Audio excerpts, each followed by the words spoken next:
Well, hello fellow Trekkies. So, I've seen it, we've watched it, time to beam me up. Right, in comes the credits, the episode starts, let's go. Right, interesting watching two episodes. The first one, yeah. Definitely, it's gonna take a few episodes to get into this. Right, did I enjoy it? Yes.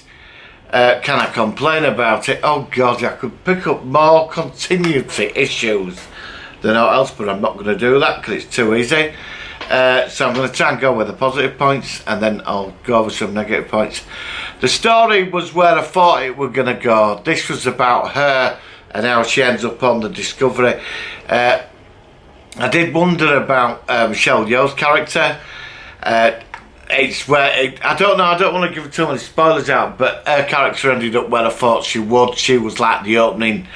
Basically, this is it seems the first two episodes are the opening stories of what happens in this situation with the Klingons, and she ends up on the Discovery. Obviously, she'll be chosen for a certain mission. They get her like a bit of a renegade captain who's got a crew. I suppose in some ways it's like taking Tom Paris on, do you know what I mean? Because, at the end she gets prison for life, and after what happened with the Klingons and everything else. I love the Shenzhou, I thought it was a great ship. The opening sequence is great. They're on a desert planet, and when they bring up General Order Number 1, the Prime Directive, absolutely amazing.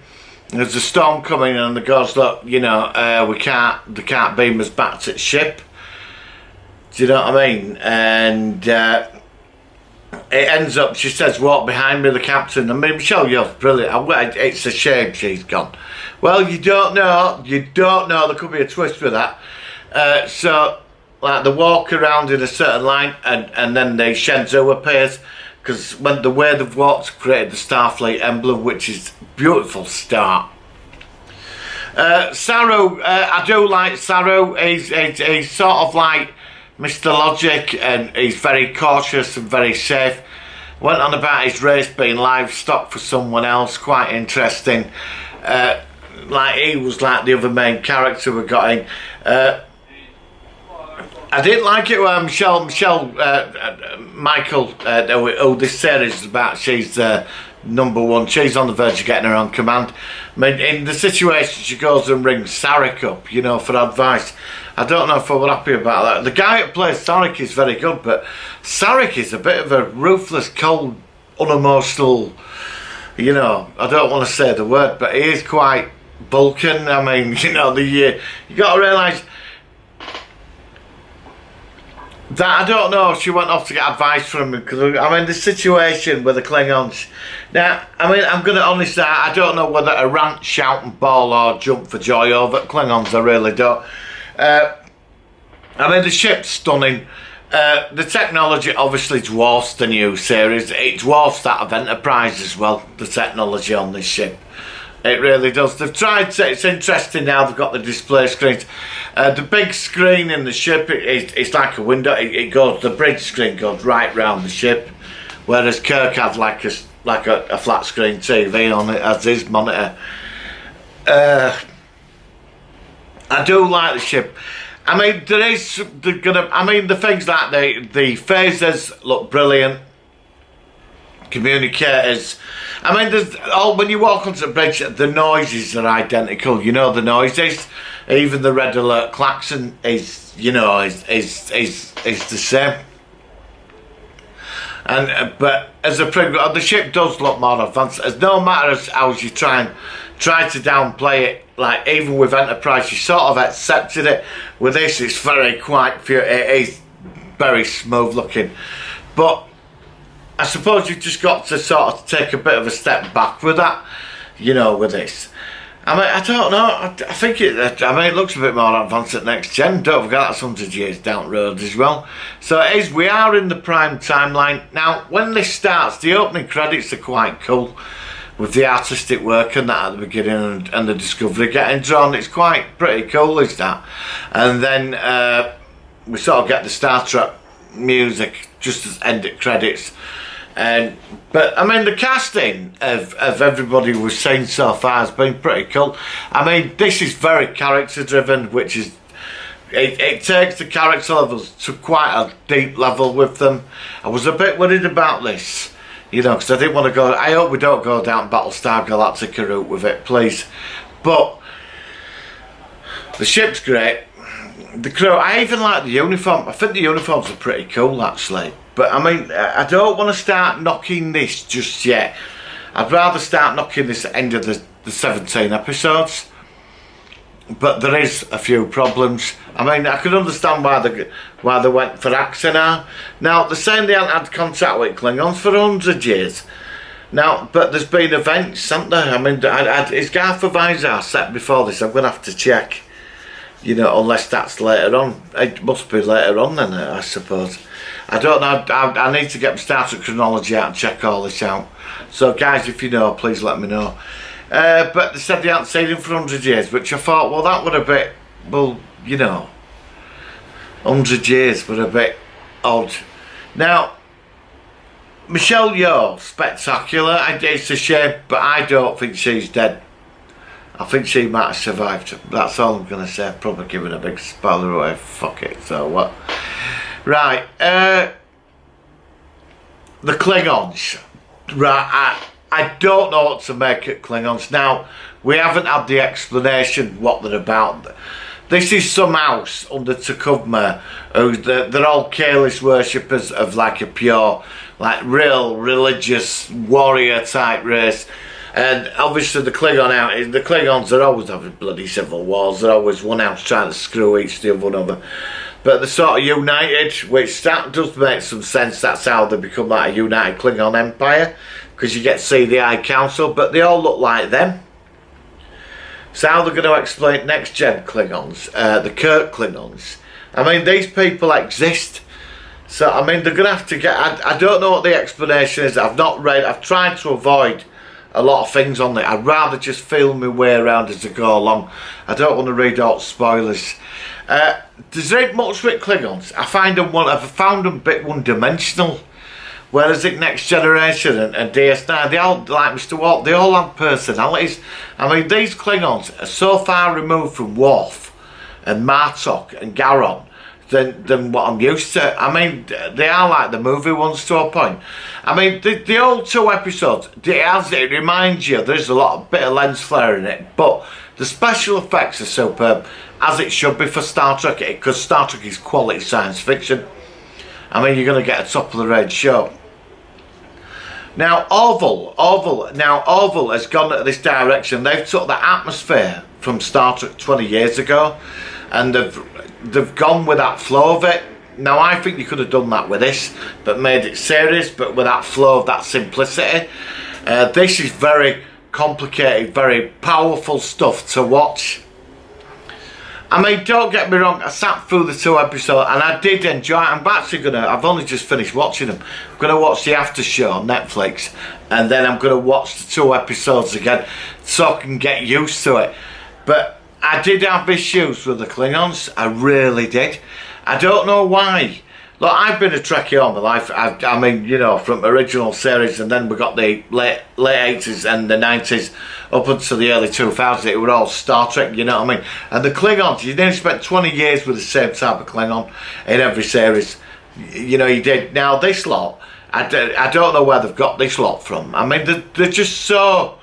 There's no personality with any of them. They're all so, like, one-sided and one-viewed, and maybe there's more to come with them. I don't know. But the thing is, I mean, that's my gripe about the Klingons. Now you can totally disagree with me, I accept that. But like I said, I'm only 2 episodes in. 3 episodes from now, I could totally go over everything I said and totally be in love with this show. I did enjoy it. I've been so hyped for this. I'm glad it's back. And I think the story for the opening episodes was very good. It cements her character and takes her into the future, which is interesting. Star Trek have really done that before. Well, actually they did, actually, was this girl, so I'll take that back. But you get a lot of her growing up on Vulcan and how the Vulcans treated her. But the thing is, when she was at school with other Vulcans, it sort of took me back to J.J. Abrams' trick. I mean, there is a bit of this in there. But then, I mean, the complaints are is the technology. I mean, it's just it's far ahead of what. I mean, I don't know. It's 60s series. They were all funky and cool. You know, big buttons and noises. I mean, it was great, and they did that when they did it Next Generation. That technology from original series mixed it in, worked wonderfully. It works wonderfully in Enterprise, and that was CGI. I don't know where this. I mean, the ship. I mean, the bridge is quite dark, and it's like lights and monitors and crew. It is Star Trek. They have created Star Trek, but then you've got to realise if this is Star Trek 2017, you're not going to get the same thing we had 20 years of, and it is a hard thing to undo when you've got it on DVD and Blu-ray and the original set, and you've watched all this thing. Even Enterprise had the flow of the older lot. This is a complete revamp. I mean, Axanar, I loved Axanar. Axanar is what this should have been, really. It should have had that feeling of Axanar, that look of it, because they pulled it beautifully. Right, I can understand why they went for Axanar with all this, but I did like the look of it. Like I said, this is to get a new generation in, and Star Trek is about evolving and not staying in one place.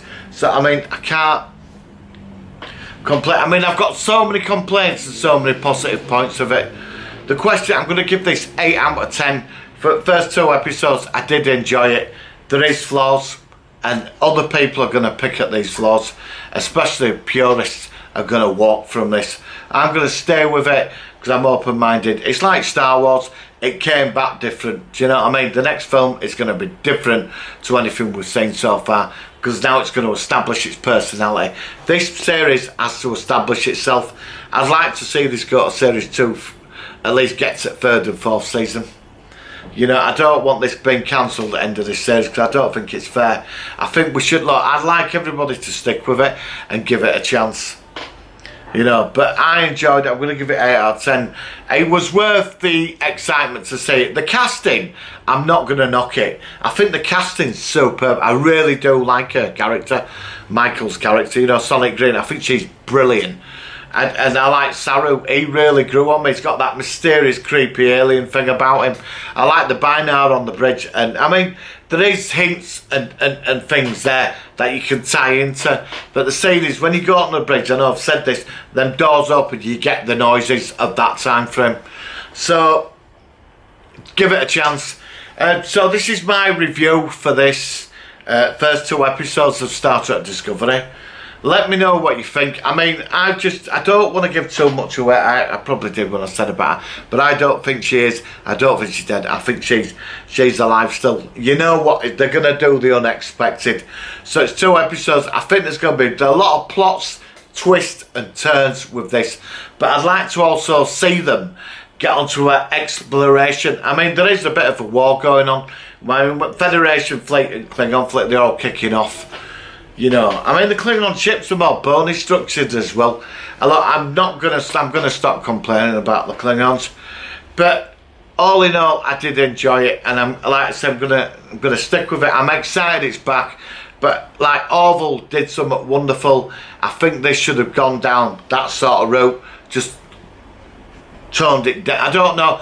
I'm worried it could go BSG. Some people have said that. I've picked it up on Facebook. I can see where they're coming with that, but there is hope. I mean, all the references are there.